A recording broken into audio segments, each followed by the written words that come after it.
Assalamualaikum warahmatullahi wabarakatuh. Halo, kembali lagi denganku di Kisahku. Hari ini aku mau menceritakan kisah pasienku yang mengalami perdarahan hebat setelah ML dengan pacar. Penasaran bagaimana kisahnya? Kalau penasaran, tonton video ini sampai selesai ya. Tapi sebelum masuk ke cerita, jangan lupa support terus channel kami dengan klik tombol subscribe. Terima kasih.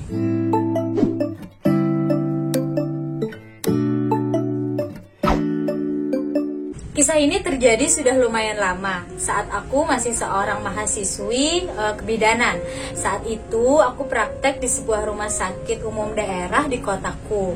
Sekitar jam 12 malam, pasien ini datang bersama pasangannya ke ruang bersalin. Diantar petugas IGD menggunakan brangkar.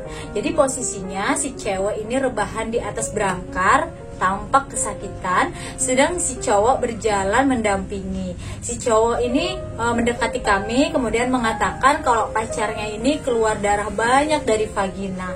Keduanya ini tampak masih muda. Awalnya kami pikir si pasien ini punya masalah haid.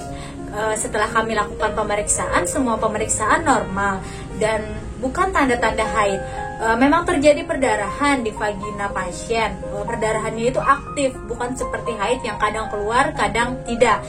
Nah, kemudian dilaporlah kepada dokter. Jadi dokter yang memeriksa saat itu adalah dokter residen spesialis kandungan. Jadi sama dokter residen ini pasien dipasang alat untuk membuka vagina.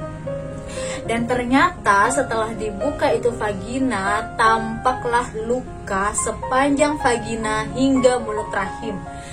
Jadi lukanya itu panjang, lebar, dan terbuka. Jadi jelas membuat perdarahan hebat. Tapi yang kami bingungkan, dari mana si pasien bisa dapat luka semacam ini? Jatuh seperti apapun tidak mungkin bisa membuat luka dalam seperti ini. Pasien saat itu masih dalam keadaan sadar. Sambil memeriksa luka, dokter menanyakan penyebab luka. Pasien tidak kooperatif, tidak mau menjelaskan penyebab terjadinya luka tersebut. Cuma bilang tidak tahu dan tidak tahu. Karena perdarahan terus berlangsung, akhirnya dokter mulai menjahit luka. Pasien dibius, tapi pasien masih separuh sadar. Pasien masih bisa diajak bicara.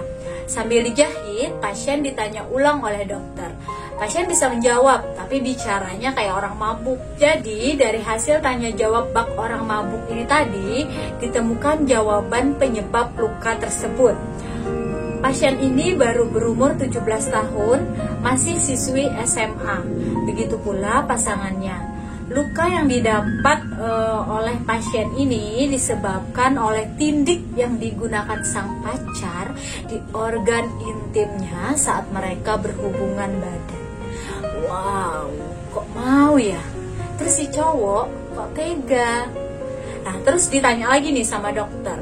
Jam segini kok masih pacaran? Emangnya nggak dicari sama orang tuanya?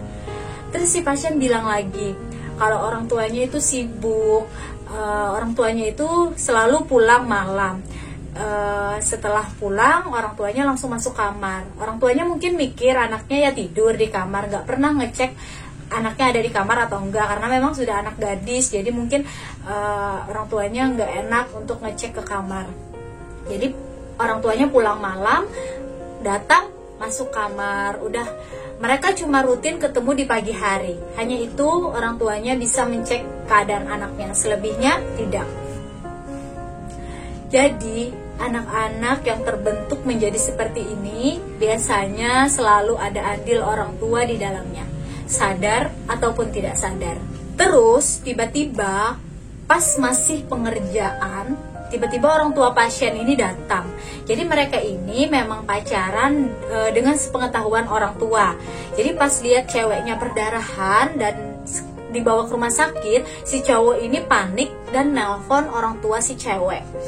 Awalnya orang tuanya ini datang dengan khawatir. Mereka pikir anak gadis mereka ini kecelakaan karena si cowok nggak menjelaskan secara detail apa yang terjadi. Tapi setelah mendengar penjelasan dari perawat, orang tuanya ini langsung nangis dan marah besar ke si cowok. Sampai si pasien sadar, orang tua pasien ini masih nangis tampak sekali kekecewaan di wajah mereka. Mereka tampak khawatir tapi tak mampu mendekati anak mereka. Pasien masih sendirian di ruangan, sembari menangis juga. Sedang orang tuanya juga masih nangis sambil sesekali memarahi si cowok yang terduduk di lantai. Miris? Iya. Siapa yang salah? Tak ada yang tahu. Bisa jadi si anak yang salah pergaulan, bisa jadi juga orang tua yang tak perhatian. Ketika sesuatu telah terjadi, lebih baik memperbaiki keadaan ketimbang saling menyalahkan. Semoga kita sebagai orang tua bisa lebih memperhatikan anak-anak sesibuk apapun kita. Dan kita sebagai anak bisa selalu menjaga kepercayaan orang tua meskipun tak selalu berada dalam pantauan mereka. Oke, itu tadi kisahku hari ini. Semoga bermanfaat, bisa diambil hikmahnya. Kita jumpa lagi di kisahku selanjutnya. Sampai jumpa lagi. Assalamualaikum warahmatullahi wabarakatuh.